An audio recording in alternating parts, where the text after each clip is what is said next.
Heureux de vous retrouver sur Médien TV Afrique. Soyez les bienvenus dans le Talk Afrique. L'édition d'avril 2023 du rapport biannuel du Fonds monétaire international sur les perspectives économiques régionales a été présentée le lundi 8 mai à Abidjan. Lors de la présentation du rapport du FMI, le ministre ivoirien de l'économie et des finances a fait des propositions de solutions alternatives. Avec nos invités, nous verrons les conséquences socio-économiques de cette pénurie de financement et comment y faire face. Émile Bella Kouakou est avec nous. Bienvenue sur notre plateau. Merci de m'avoir, c'est toujours un plaisir. Vous êtes consultant en développement international. Au cours de cette émission, nous allons ensemble voir quelques solutions, analyser également les solutions qui étaient proposées par le ministre des Finances. Bienvenue sur notre plateau encore. Merci beaucoup. Bossin Akin-Servet, merci d'être là. Vous êtes économiste. Effectivement. Entrons tout de suite dans le vif de notre sujet. Parlons des types de financement auxquels ont droit les pays d'Afrique subsaharienne, les pays d'Afrique, par rapport au FMI. Émile Bella Kouakou. Peut-être parler, non pas uniquement des pays d'Afrique subsaharienne, mais de parler de manière générale des pays en développement ou en transition. Ces pays-là donc peuvent bénéficier de plusieurs types de financement, aussi bien de la banque, sinon du FMI que des autres institutions de développement. Ces financements peuvent se faire à travers donc des prêts, à travers des dons et aussi sous forme de contributions de nature à pouvoir donc accompagner les économies donc de ces pays. Et la plupart du temps, ce qui se fait, c'est que ces marchés, sinon ces pays expriment donc le besoin auprès donc du FMI, comme par exemple ça a été le cas pour le Ghana, donc dans sa situation de défaut de paiement qui a été exprimé récemment. Et le pays donc a eu besoin donc de pouvoir avoir un accompagnement donc des institutions de financement, et ça permet donc à un pays comme tel de pouvoir donc faire face aux difficultés de financement. D'accord. Quand on parle de dette, souvent les personnes qui ne sont pas initiées voient d'un mauvais œil qu'un pays contracte des dettes, et parfois on dit tel pays est au seuil minimum de sa dette. Et on prend comme exemple parfois les États-Unis pour dire que les États-Unis sont le pays le plus endetté au monde. Monsieur Bottin, vous qui êtes économiste, comment comprendre la dette? Est-ce que c'est une mauvaise chose pour un pays? Comment l'aborder? Alors il faut comprendre la dette de deux manières. Lorsque la dette est utilisée de façon efficiente, c'est une bonne chose, mais ça dépend. Certains gouvernements utilisent mal la dette, mais en tant qu'un pays endetté, il faut savoir qu'on ne prête qu'aux riches. Donc il serait bien sûr que la population puisse être éclairée sur cette lanterne. C'est pas important de s'endetter, c'est pas nécessaire de s'endetter, mais il va falloir que cette dette-là soit bien gérée. D'accord. Quand on va s'endetter, sur quelle base on nous donne certains montants et un plan précis pour pouvoir rembourser? La plupart du temps, sur quoi on s'appuie pour pouvoir rassurer le prêteur? Point particulier, quand vous allez vous contracter une dette auprès d'une banque, il y a des garanties que vous donnez. À défaut de cette garantie-là, donc on vous estime ne pas être donc en mesure de pouvoir bénéficier de cette dette. C'est exactement la même chose pour les pays. Quand un pays veut contracter une dette auprès donc des entités donc de financement international, il y a un ensemble de conditions qui sont donc à remplir. Et il y a entre autres, par exemple, la capacité de ce pays-là à pouvoir faire face donc au remboursement de cette dette-là. Et ce qui se fait, c'est que dans le cas des pays, il y a les notations des agences de notation donc, attribuent donc en quelque sorte des points à ces pays-là. Donc ces notations-là permettent de pouvoir en quelque sorte mesurer la capacité financière ou bien encore économique de ce pays-là à pouvoir rembourser cette dette-là. Et ce qui fait que dans le cas des pays d'Afrique subsaharienne, qui explique pourquoi est-ce qu'il y a cette pénurie de financement, c'est dû notamment au fait que les notations qui ont été faites par ces agences de notation ont en quelque sorte défavorisé les pays d'Afrique subsaharienne. Évidemment, c'est la raison parce que c'est sur la base d'un certain nombre de facteurs que ces notations ont été faites. Mais ces notations n'ont pas nécessairement favorisé ces pays-là. Et donc, on s'est rendu compte qu'au fur et à mesure, il y a une décroissance donc ou encore une faiblesse de l'accès de ces pays au marché donc, international, au marché de financement, au marché des capitaux, bien évidemment. Donc, ça permet, du moins, ça réduit la capacité donc, de ces pays de pouvoir accéder au financement. Il y a aussi la capacité du pays de pouvoir à reformer sa dette intérieure, de pouvoir aussi en quelque sorte mobiliser ses ressources intérieures. Donc si vous n'êtes pas en mesure de pouvoir, en tout cas, répondre à toutes ces attentes-là, ces conditions qui ont été bien évidemment mises en place, vous n'êtes pas en mesure donc de pouvoir bénéficier de cette dette-là. Et c'est ce qui explique pourquoi certains pays sont plus ou moins susceptibles de pouvoir accéder à des financements et d'autres pas, évidemment. D'accord, revenons sur cette question de pénurie de la dette pour les pays d'Afrique subsaharienne. Qu'est-ce qui explique cette situation de façon concrète et quel est l'impact sur les différents pays d'Afrique subsaharienne? Alors, il faut dire que plusieurs facteurs expliquent cette pénurie. Il y a eu un resserrement mondial au niveau de la dette elle-même et puis il y a eu aussi la crise en Ukraine. Maintenant, il faut dire que les prêteurs ont des priorités. Voilà, les prêteurs ont des priorités, par exemple... Pour le citoyen lambda, il se dit la crise en Ukraine. Quel est l'impact direct? Comment il comprend ça? J'explique tranquillement. Alors, la crise en Ukraine, parce que quand je dis que les prêteurs ont des priorités, vous savez, lorsqu'il y a une guerre, il faudrait qu'il y ait des aides. Je prends le cas de la famine qu'il y a dans la corne de l'Afrique. Alors, ils ont un besoin de financement, mais alors qu'on voit entre les deux crises, qu'est-ce qui est plus urgent? Et puis, il faut savoir aussi que les pays africains se prennent beaucoup de... Je prends l'exemple du blé, prennent beaucoup de blé à l'extérieur, en Ukraine et en Russie.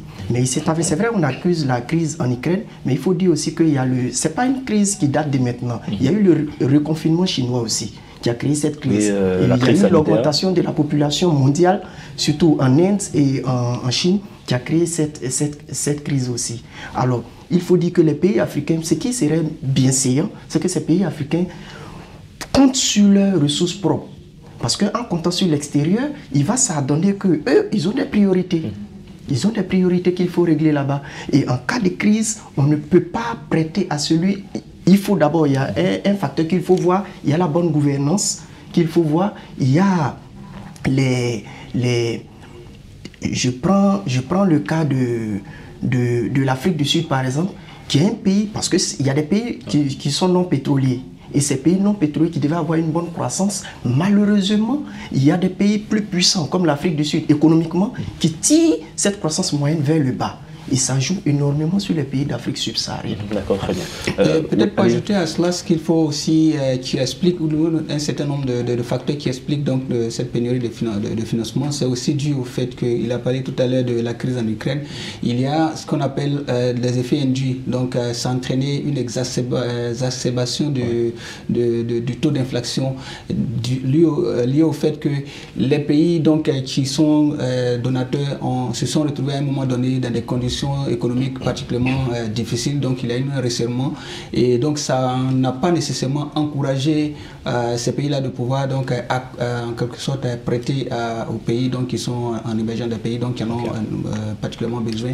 À côté de cela, il y a eu aussi ce qu'on appelle la hausse donc du taux d'intérêt sur le marché international. Donc la plupart des pays, on parle de la dette, la plupart des pays africains tendent à emprunter sur le marché international et ce qui va se faire, c'est que il y a en quelque sorte une augmentation du taux d'intérêt et le taux d'intérêt ayant donc augmenté, ça va en quelque sorte revenir encore comme une dette, une augmentation de cette dette-là qui est contractée. Parce qu'il y a ce qu'on appelle le spread. Le spread, en quelque sorte, c'est une approche qui a été mise en place donc, par les économistes qui pourra donc permettre aux pays donc empruntés de pouvoir en quelque sorte répondre à ces capacités donc en cas de défaut de paiement.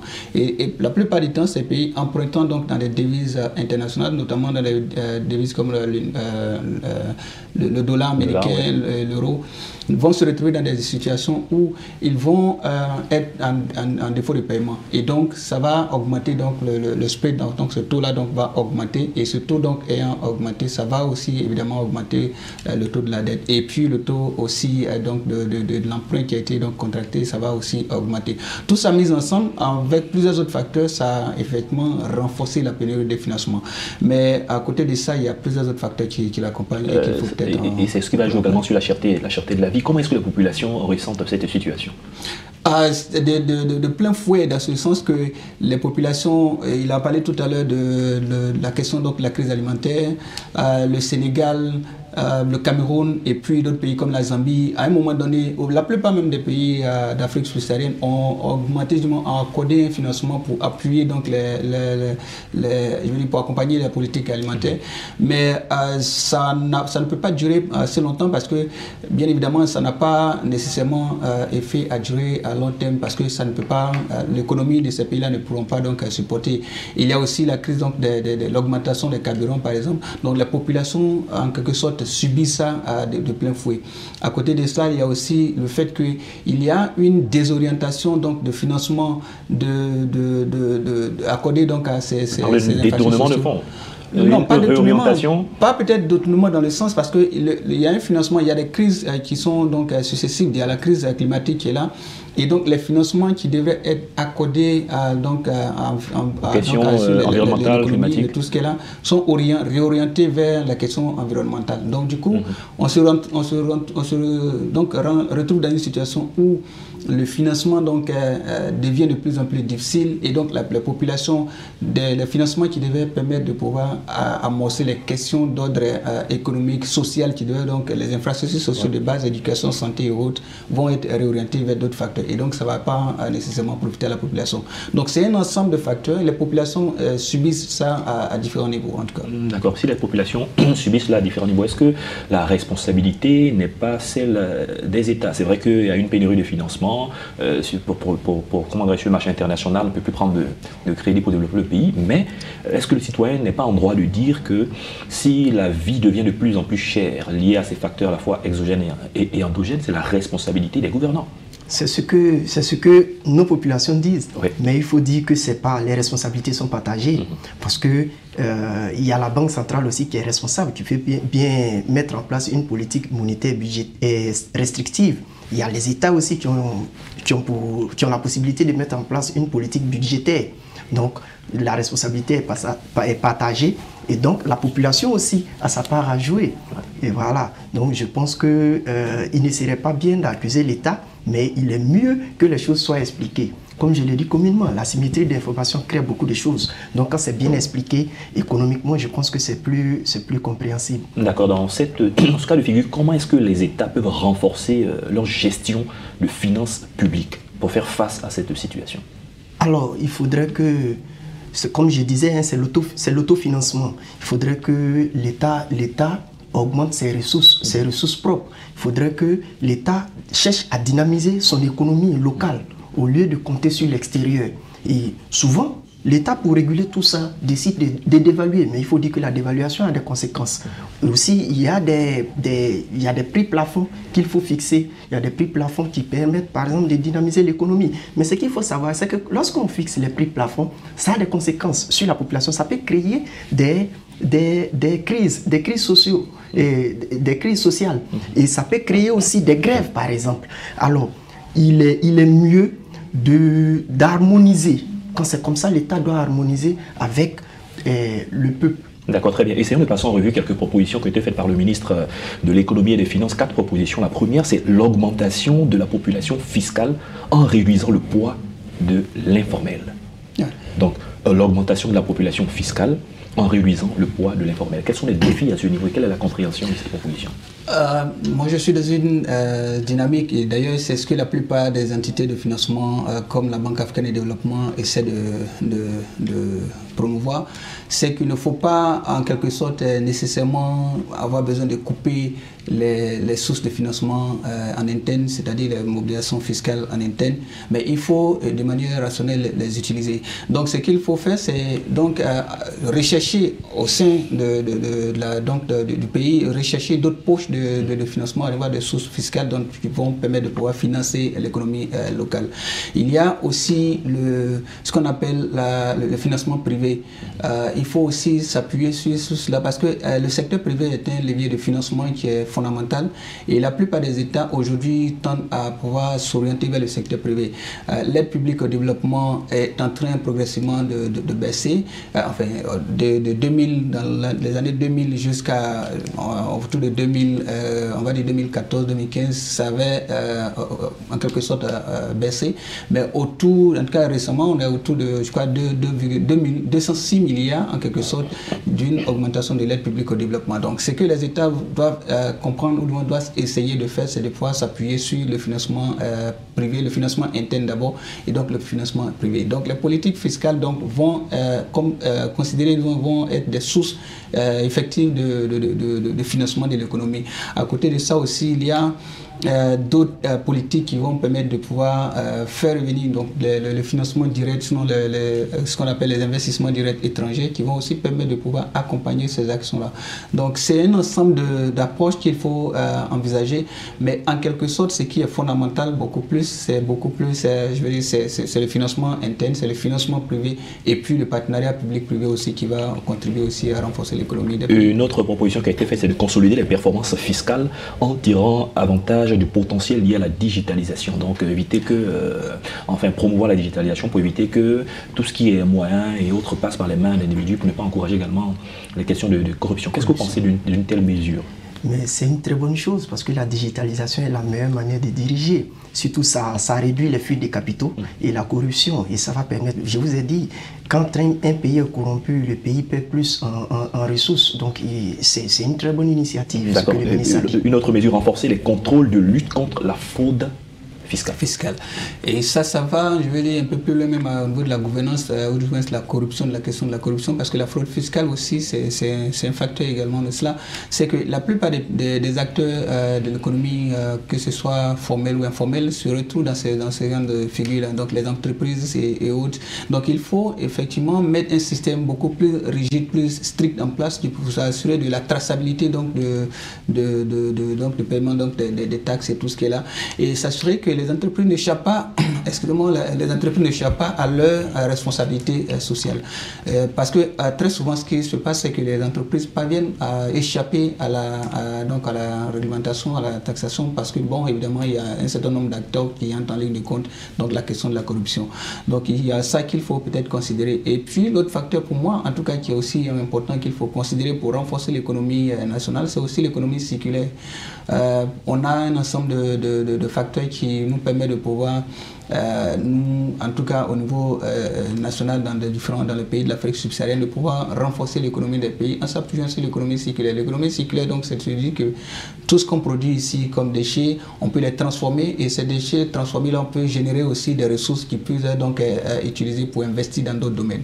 Et donc ça peut être un facteur essentiel. Et puis l'économie numérique, on en a parlé, qui est aussi fondamentale. En dehors de cela, un pays côtier comme la Côte d'Ivoire, donc, qui a aussi un large accès sur l'océan. Donc l'économie bleue va aussi permettre à un pays comme la Côte d'Ivoire de pouvoir aussi renforcer son économie. Donc on a obligatoirement besoin de nous appuyer sur ces ressources-là, et puis renforcer le cadre réglementaire, le cadre légal qui entoure donc l'économie pour pouvoir mieux bénéficier de ces ressources. D'accord. Quand vous analysez les rapports du FMI et puis observez la gestion financière des différents États, quelle est la capacité de ces États-là à mobiliser de ressources propres? Parce que là aussi, c'est un enseignement qu'il faut retenir.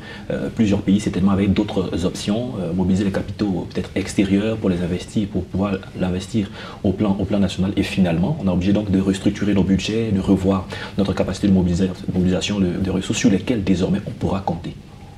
Alors, avant de revenir à cela, je vais parler de la fraude fiscale.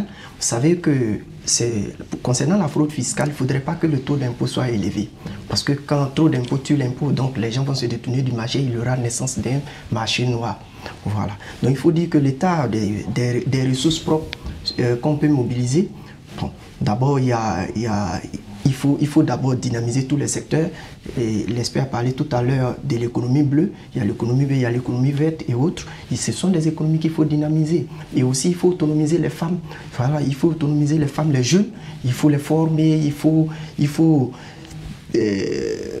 encourager par exemple les retraités à former les jeunes, la classe montante, de telle sorte qu'on puisse pérenniser ces ressources. Voilà. D'accord, parlons un peu du secteur informel. La plupart du temps, le secteur informel, on ne le maîtrise pas, quand bien même on connaît de façon générale son apport son apport dans l'économie. Dans l'une des propositions qui a été faite, c'est que le secteur informel soit assez structuré, qu'il y ait la levée d'impôts pour qu'on puisse revoir tous ces différents aspects. Quand on sait comment désormais, avec beaucoup de facilité, les entreprises sont créées, mais est-ce que ces entreprises-là durent dans le temps?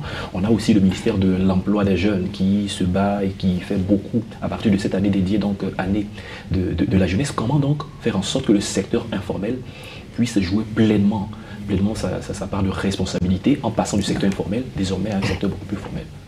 Ouais, très bien. Vous avez parlé déjà, vous avez posé la question sur la capacité donc des États à mobiliser les ressources. Et ça va, tout ça dans ce cadre-là, dans ce sens que les pays de l'Afrique subsaharienne n'ont pas nécessairement autant de compétences à pouvoir, donc, on a parlé donc de la digitalisation, donc pour pouvoir donc suivre tout ce qu'il y a comme traces en termes d'impôts, en termes de taxes, donc qui pourront donc leur permettre de pouvoir mobiliser suffisamment de ressources. Donc, les pays souriants renforcent davantage leur système donc, de digitalisation donc, des services financiers. Et donc, il y a ça, c'est déjà un pas important. Il y a la question aussi de la gouvernance donc, des ressources financières, donc, qui est aussi un pas important. Mais pour répondre particulièrement à la question sur donc, le secteur informel, ça c'est, j'ai envie de dire, commun ou presque à la plupart des pays dont on parle de l'Afrique subsaharienne, dans ce sens que la plupart de ces économies-là sont d'ordre informel. Quand vous prenez un pays comme le Burkina Faso, le Mali, vous prenez un pays comme la Guinée, la plupart, si ce n'est pas peut-être 70 ou 80% donc, de l'économie est pratiquement informelle. Est-ce que c'est une force ou une faiblesse? Quelque part, j'allais dire une faiblesse dans le sens où la plupart donc, de ces économies échappent donc, à la taxation et l'État dont on parle ne vit que par les ressources tirées donc, de ces taxes-là. Donc du coup, il y a une bonne partie qui échappe donc, à l'État. Et c'est en cela que ça devient une faiblesse. Mais en même temps, là où peut-être ça peut on pourrait considérer ça comme relativement un avantage, et ça encore c'est relatif, parce qu'il y a quand même la possibilité donc des populations de pouvoir développer des activités et donc de pouvoir en quelque sorte s'en sortir. Parce que si jamais vous devez entamer un commerce et que vous n'avez pas le soutien, ou du moins vous avez les impôts derrière vous, à un moment donné vous étouffez. Et donc pour ces pays-là, ou du moins pour ces populations donc, qui ont des revenus, ou du moins des ressources suffisamment limitées, entamer des activités dans le secteur informel peut apparaître comme un avantage. Mais encore une fois, pour me résumer, je dis qu'il est important de pouvoir passer de l'informel vers le formel, de sorte à pouvoir non seulement renforcer ou développer les activités de ces populations-là qui évoluent dans l'informel, mais également pour pouvoir renforcer les ressources de l'État. Et ces ressources de l'État vont permettre de pouvoir investir et développer l'économie, et donc ça va profiter à tout le monde. Et pour un pays comme la Côte d'Ivoire, où la jeunesse est au centre, en tout cas pour cette année, évidemment, il va sans dire qu'il faut beaucoup regarder les approches de sorte à pouvoir mettre davantage de ressources à la disposition de la jeunesse pour que la jeunesse, en tout cas les entrepreneurs et tout cela quittent donc le secteur informel pour aller vers le secteur formel. D'accord, il a touché tout à l'heure la question de la jeunesse et pour le cadre de la Côte d'Ivoire, cette année 2023 est dédiée année de la jeunesse. Il y a beaucoup d'initiatives qui sont prises, des rencontres de formation, financement de projets. Comment est-ce que cette jeunesse-là pourrait contribuer effectivement à renforcer l'économie formelle de la Côte d'Ivoire? Oui, je pense que ça y va de la compétence du ministre. Et le ministre Touré Mamadou en Côte d'Ivoire est en train de faire des efforts pour organiser les jeunes dans ce sens. Donc il faudrait que les jeunes qui ont déjà commencé une activité, il faut les encourager. Ceux qui veulent, c'est comme l'expert a si bien dit, il faut les encourager à s'inscrire dans cette dynamique.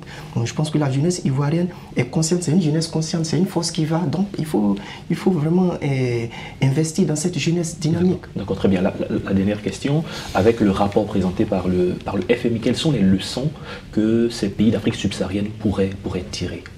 Ce rapport offre un cadre assez, je l'ai lu, pas totalement bien sûr, mais ce rapport offre un ensemble d'approches qui permettront donc aux États de pouvoir, au moins aux États donc de l'Afrique subsaharienne notamment, de pouvoir s'en sortir donc de la situation actuelle, notamment la capacité donc de ces États ou la nécessité de ces États à mieux réguler donc l'inflation. Ça va permettre de pouvoir donc mieux s'orienter. Il y a aussi une nécessité de pouvoir renforcer donc la gestion de la dette publique économique qui va aussi être un facteur essentiel de pouvoir donc se projeter. D'entrée de jeu, j'ai évoqué le cas donc du Ghana et plusieurs autres pays donc qui sont dans ce cas de figure-là. Et puis aussi la dépréciation donc des monnaies locales. Vous savez que dans la zone Afrique de l'Ouest notamment, il y a pas mal de pays donc qui ont leur propre monnaie. Et cette monnaie-là donc déprécie à longueur de journaux, de semaines si vous voulez. Et donc il y a une forte nécessité de pouvoir donc renforcer donc la gestion de la politique monétaire pour pouvoir évidemment aborder ces questions-là. Et c'est en cela que la Banque mondiale, selon le FMI, se positionne, parce que le FMI, dans son rôle donc de pouvoir accompagner les États dans la gestion de la politique monétaire, donc va pouvoir se positionner comme une entité essentielle pour les accompagner dans ce processus-là. Et pour terminer, c'est qu'il serait nécessaire de le faire pour que les États parviennent donc à pouvoir aborder cette situation. Je l'ai dit et je réinsiste dessus, c'est la nécessité de pouvoir renforcer la mobilisation des ressources privées pour pouvoir mettre à la disposition du financement de l'économie. Et plutôt que de pouvoir se tourner vers l'aide extérieure, qui n'est pas nécessairement mauvais, mais il faut avoir une bonne approche dans la gestion. Merci Émile Bella Kouakou. Je rappelle que vous êtes consultant en développement international. Merci pour vos différentes analyses sur cette question. C'est moi qui vous remercie de m'avoir et c'est toujours un plaisir. Merci également à Bossin Atien Servet qui est économiste. Merci pour votre éclairage sur tous ces sujets abordés. Ok, plaisir partagé. C'est la fin de cette émission. Merci à tous de l'avoir suivi. Bonne suite de nos programmes sur Medi 1 TV Afrique.